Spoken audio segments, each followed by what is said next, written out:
Welcome to Bank on It, where we are Not your financial advisors. But we are 4 teens who just got through 4 weeks of financial literacy, and we're here to tell you what we think about money. So, do you guys want to recap what happened during the investment portion of the financial literacy class?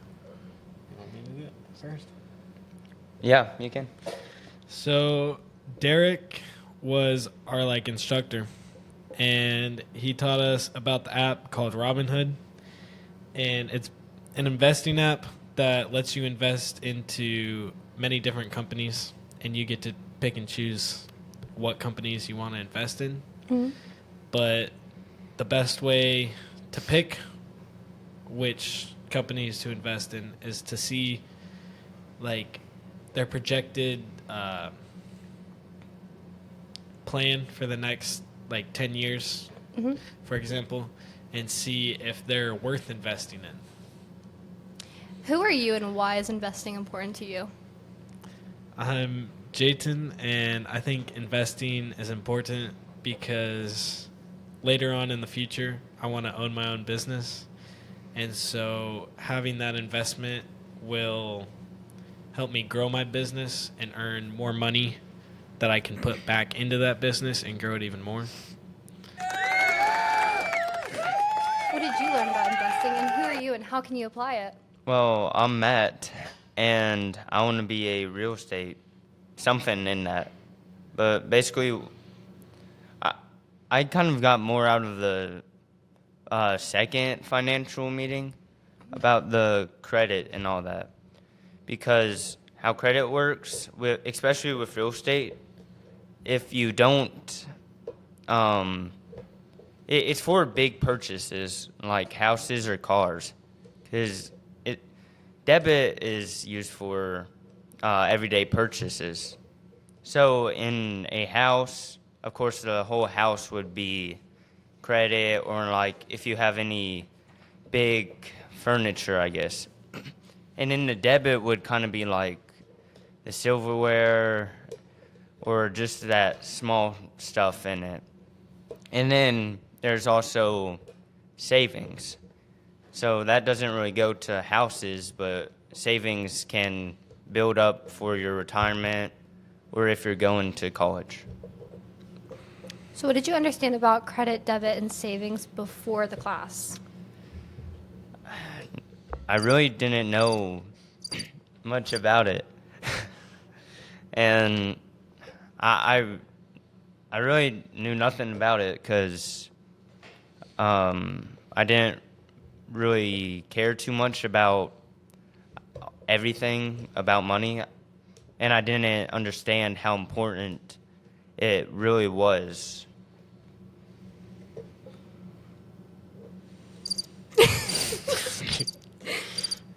This is really But also, credit, to be able to buy a house, you need to have a good credit score. And that you do that by paying back the money that you owe on that credit card before the due date. And then also, the longer you have that credit card, then the higher credit score you basically have. So how much on your credit card can you spend before it starts becoming a problem? Do you remember the percentage? No, not exactly. 10%. 10%. Lock in. He's not locked in. Yeah. But, yeah, and if you don't pay off things on your credit card, then that's when bad interest starts coming in. Because after a while, it'll just build up, and it'll eventually just become the same price that you owed anyways if you don't pay it all off. Because I don't know how much it really builds up after time, but it's quite a bit. I believe it can be anywhere from, she said, I want to say 9% up until 34%. I was watching a video not too long ago about somebody who borrowed $500 with an 800% interest rate. So by the time she actually paid that back, it was around $4,500 just for What? 500. Have you ever watched The Financial Audit?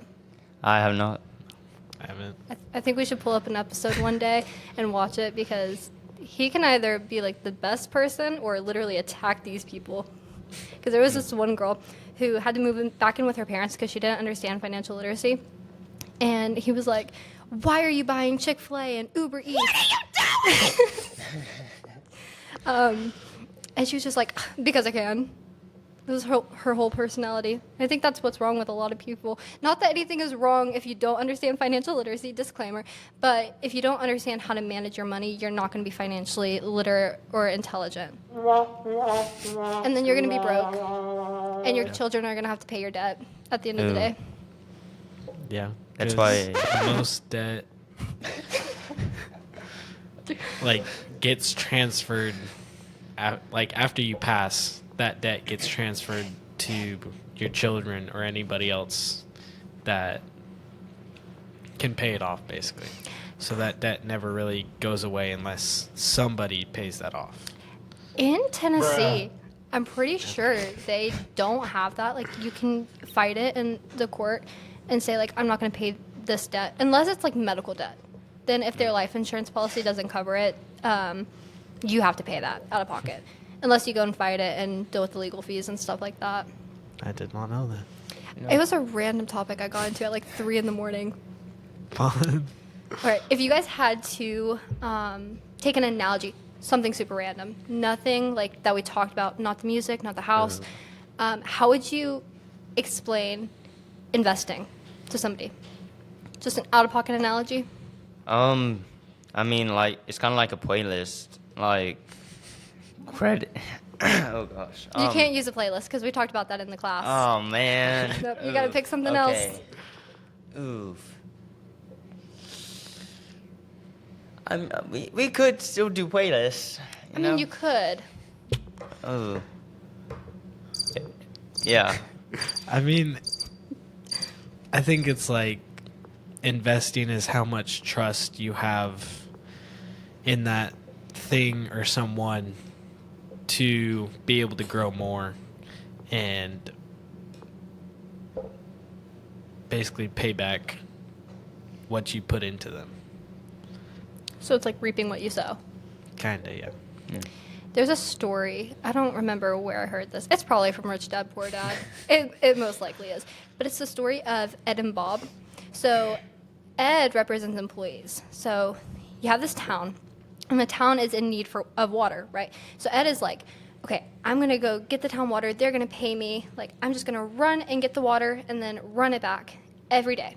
So he works himself all day, all night, bringing water back. But he's getting paid like a little amount, let's say like $50, $60. Then you have Bob, who's like, I'll let Ed do all the work for now. And Bob goes off, and he starts realizing that there are some complaints, right, from the town. The water's dirty. Ed isn't getting it fast enough. He's off on the weekends. Like, nobody's getting water on the weekends. So then Bob goes and builds like a system that gets water to the town faster, cleaner, and better. And Ed ends up going out of business because everybody wants Bob's business rather than his. So then Bob goes on to be a very happy man, and Ed dies broke, poor, and alone. That's the whole story. Poor Ed. But it talks about the importance of investing your time, energy, and money into systems rather than into the actual act of working. Because then, at some point, Bob can go and just pay other people to run the systems. And he can have people buy those systems, which if you buy into a company, also known as acquisitions, I think, don't quote me on that one, and it's where your stocks and stuff come into, you're buying into a system. Most companies are built off of systems, like Microsoft. It's a system-based company. Yeah. So, can one of y'all throw me a pen from off screen? Oh, no, you have one. Never mind. I didn't gotcha. even see that. So, It kind of reminds me of like how the stock market works. It's just a bunch of companies who invest and put time into it so that other people can own a share of that company. kind of. I mean, the video that he showed us, and I think the second class that we had, it was basically showing how a person started a business, and it went on into how to be able to get the finances to start that business, they had to go and share stocks of that business, which came back to them, so they had the money to start that business in the first place. It was also through owning assets, right? Yeah. Do you guys know what an asset is? I don't know the definition. The definition? What do you think an asset is? I guess kind of something you own I'm not sure. I'm going to be honest. So you know how we talked about how you should make money work for you? Yes. What does that mean? It means kind of the money you have, it will build up on its own, kind of like compound interest, how it'll go from one thing, grow a bit, then it'll do it again. So, and it's just a cycle. Do you remember the word for that? Starts with a P. Ooh, I do not. Passive. Passive income. Yep. Too good at this. Okay, so the story about Ed and Bob came from this, which is called the Cashflow quadrant, and it's the employee, self-employed, business owner, or investor. So we're talking a lot about being in the investment column, which is where Robinhood comes in. But do y'all know what it means to be a business owner? I know someone that might. Basically, it's like you run the company, and so you get the decisions on what that company is going to end up being like. Mm-hmm. And for the most part, you get the final say on how your business is going to end up, if it's going to be successful or if it's going to die out and not be a business anymore. So you get like the final word on everything? Basically, yeah. So as a business owner, what are you creating? Give you a hint, Bob did it. A more reliable and fast way to get things done. So better Systems. What about Ed? Ed was an employee. What do you guys think it means to be an employee? Because we work for Youth Force. You're getting a paycheck. What does being an employee mean?